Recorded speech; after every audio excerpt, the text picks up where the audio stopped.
Sorry to সে আমি তোমার সাথে সম্পর্কটা ক্যারি করতে পারছি না, কন্টিনিউ করতে পারতেছি না, বা I am extremely sorry to say I could not marry with you, then what would be the next consequence? সেটা কি হবে?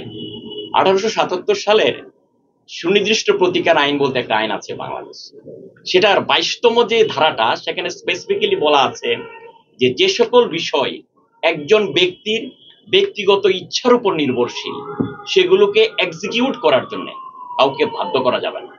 আমি কার সঙ্গে বিয়ে করব না না করব, সেটা একান্তই আমার ব্যক্তিগত ইচ্ছার উপর নির্ভরশীল। এটা ফ্রিডম অফ চয়েস, এটা হলো সাংবিধানিক অধিকার। এই অধিকার অন্য কারো ভায়োলেট করা বাংলাদেশের কোনো আইনে নাই।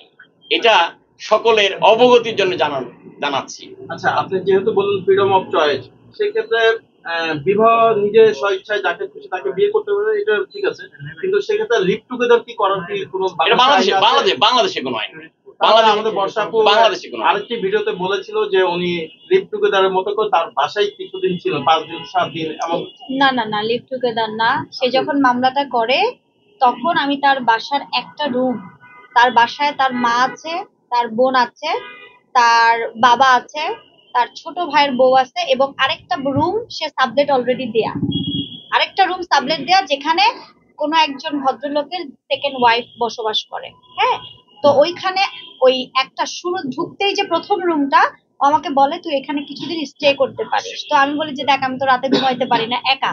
তখন ওর বোন ভাগ্নি সহ ওই রুমে থাকি 5 থেকে 6 দিন, এবং সেটার জন্য 10,000 টাকা আমি ভাড়া হিসেবেও তাকে দেই। এটাকে আপনি লিভ টুগেদার বলতে পারেন না।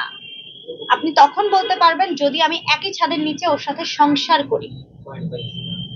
আপু, সে বারবার একটা ছবি পোস্ট করতেছে, সেটা হচ্ছে কি আপনি কখনো নাকফুল নাকি করেন না, সেই দিন নাকি শাড়ি পরে এবং নাকফুল পরে তার বাসায় গিয়েছেন, এবং সে বারবার একটা ছবি দিচ্ছে যে আপনি আপনার কাঁধে সে হাত দিয়ে ছবি তুলেছে, সেটা নাকি আসলে বিয়ের ছবি। আপনি এক্সকিউজ মি, আমি একটু বলি। সেদিনের ঘটনাটা আমার বোনের বিয়ে ছিল।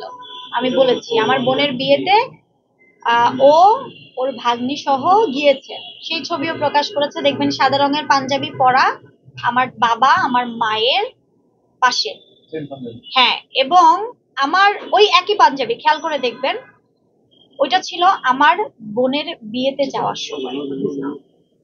ঠিক আছে, এবং খেয়াল করে দেখবেন ছবিটা যে তুলেছে, ছবিটা মানে এখন আমার সাথে যে কেউ ছবি তুলতে পারে, কিন্তু সে যে ইন্টেনশনালি এত ঘনিষ্ঠ হয়ে ছবিটা তুলবে, এটা যে একটা সময় পুঁজি করবে, বাণিজ্য করবে, এটা তো ভাই আমি জানতাম না।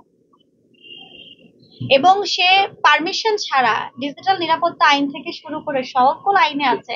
আমি ধরেন আপনি আমার ভাই, আপনি আমার বন্ধু, বা আপনারা যারা আছেন, আপনাদের সঙ্গে আমি কোনো একটা সিক্রেট শেয়ার করলাম, কোনো একটা, সে ফর এক্সাম্পল, সেই সিক্রেটটা যদি যোগাযোগ মাধ্যমে আপনি নিয়ে আসেন উইদাউট মাই পারমিশন, এটা ডিজিটাল নিরাপত্তা আইনের ধারাটা আমার উকিল বলতে, আমার রিপন ভাই একটু বলবেন যে কারো গোপন কোনো কিছু। উকিল যাচ্ছি, তারপর তার কাছে আবার যাচ্ছি। ভাই আপনি বলেন যে আসলে আপনি যে প্রশ্নটা আমাকে করেছেন, অনেকে করেছেন যে লিভ টুগেদারের যে বিষয়টা, সেটার একটা ব্যাখ্যা আছে, সেটা হলো